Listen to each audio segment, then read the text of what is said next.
Hi, and welcome back to Focal Point AFR Talk. Brian Fisher is my name. We're going to have at the bottom of this hour, Tom Strobar of the Corporate Morality Action Center going to be on to talk about his appearance last Wednesday at the Starbucks shareholders meeting.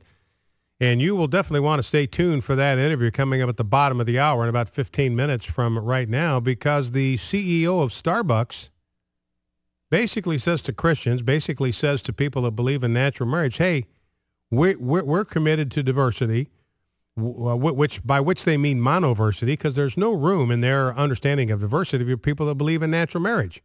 You believe in natural marriage, take a hike. In fact, the CEO of Starbucks essentially said to the pro-family community, look, take your money somewhere else. Sell your stock in Starbucks and go spend it somewhere else. We don't want your money. We don't want you around here.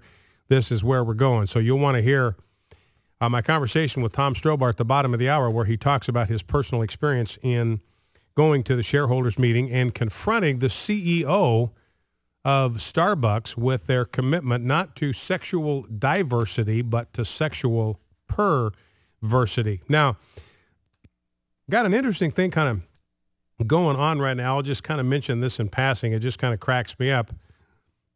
Something's going on the Daily Costs website. You might want to go there just for fun if you're curious about this.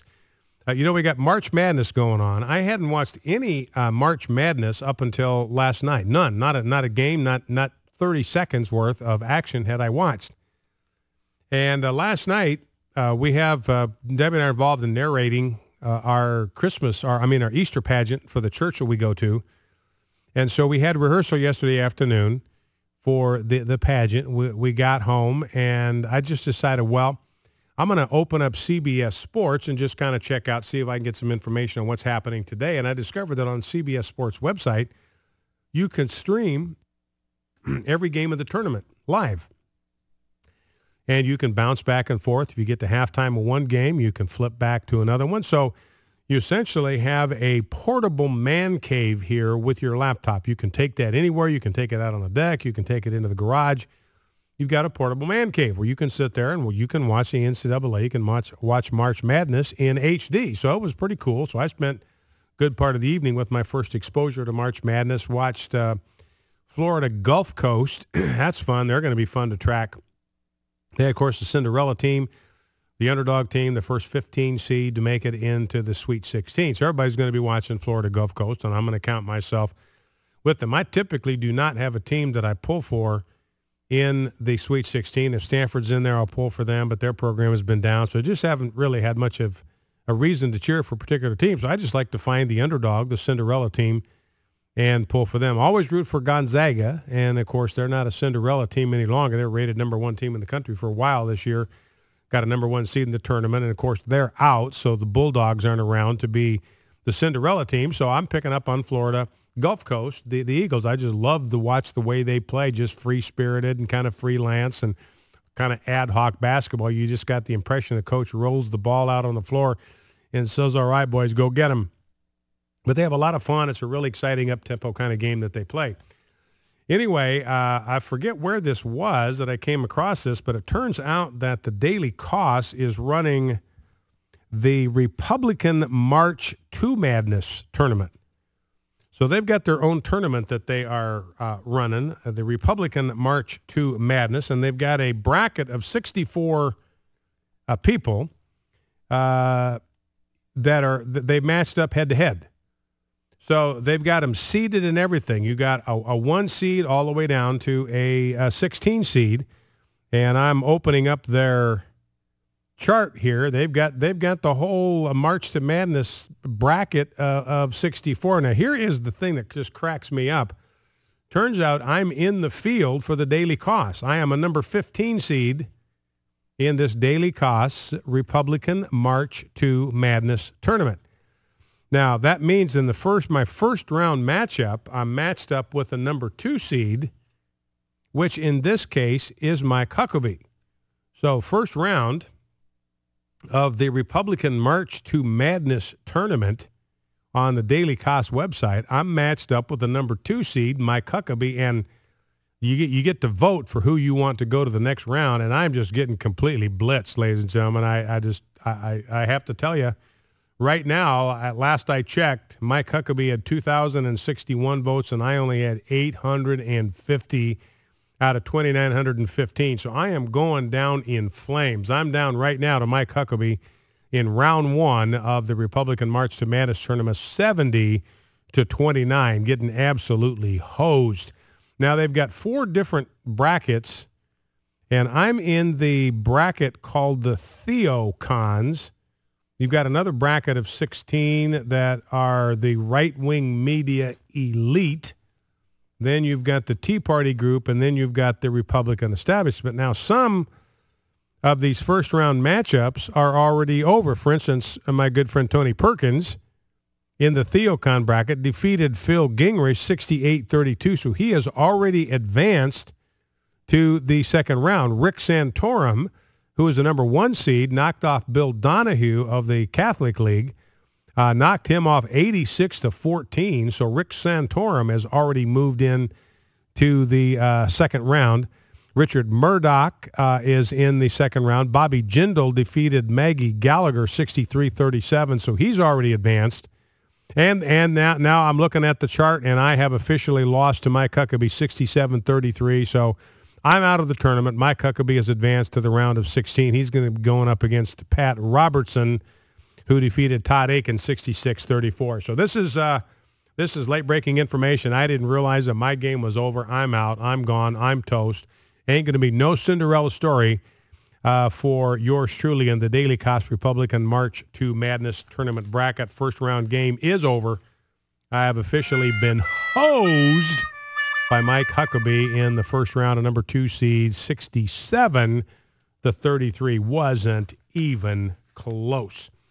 Now, as you're aware, you've got the Supreme Court going to be considering gay marriage over the next couple of days. I believe they're going to take up Proposition 8 tomorrow and DOMA on Wednesday, or vice versa. And it's interesting to me that the supporters of same-sex marriage are the ones that are the most nervous right now. In fact, there was an editorial in today's New York Times basically begging the Supreme Court not to issue a definitive ruling on the issue of marriage. And the reason is this. They saw what happened with Roe v. Wade. It didn't solve anything. Here we are. Roe v. Wade was 1973. We're 40 years out, and the issue is as controversial as it was when Roe v. Wade was decided. And even Justice Ruth Bader Ginsburg is out there saying, look, I think we made a mistake with Roe v. Wade. It was too overarching. We took this issue away from the states. We shouldn't have made such a dramatic imposition of our will on all 50 states. We should have found some way to allow the states to work this issue out for themselves. Now, here's what's going on with gay marriage advocates. And by the way, I don't know if you saw this, but 1.4 million Frenchmen turned out yesterday in support of natural marriage. And you've got a rally, I believe it's today or tomorrow, run by, sponsored by the National Organization for Marriage in Washington, D.C. on the Mall. Similar deal. It is a march in support of natural marriage. 1.4 million people turned out in France, of all places, yesterday. You'd think the least likely place to turn out over 1 million people to support natural marriage, it would be France. And yet they turned out in droves, and they pointed out that every single person, I mean, they had banners or placards or posters that pointed out that everybody that's at that rally was born of a man and a woman. Every single person, all 1.4 million of the people at that rally are the offspring of a man and a woman. And that's kind of their point. This is what marriage is about ultimately. It's about procreation. It's about bringing children into the world. It's about creating an optimal nurturing environment for children. So in France, one of the least likely places you would expect to find this overwhelming support for natural marriage, that's exactly where you find it.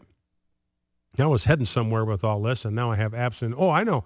Here's one thing I wanted to mention about what's going on in France. This is something a lot of people do not know, is that the leading voices in France against same-sex marriage are homosexual activists.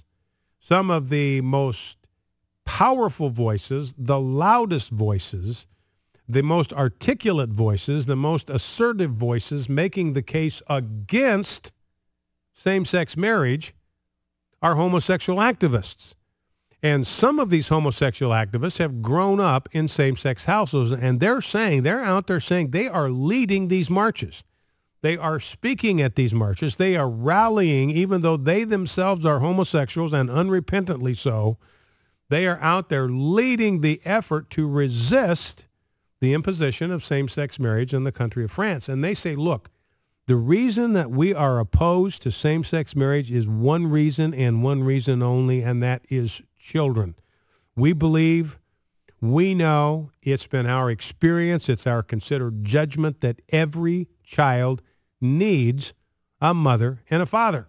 And some of these gay activists are saying, look, I can bear witness to that by my own experience. I did not have the privilege of growing up being raised by a mom and a dad who were married to each other, and I missed something. I needed that. And we need to make sure that as far as it's possible, every child has the opportunity to grow up in a home where they're raised by a mom and a dad. These are gay activists in France that are leading the charge. And they've got a very helpful little way of putting it. They are saying the rights of children trump the rights to children. Another way to put it, the right of a child trumps the right to a child. Because what homosexuals want to say is we want to get married and we want to be able to adopt. We want to be able to raise children. And what these gay activists in France are saying, not so fast.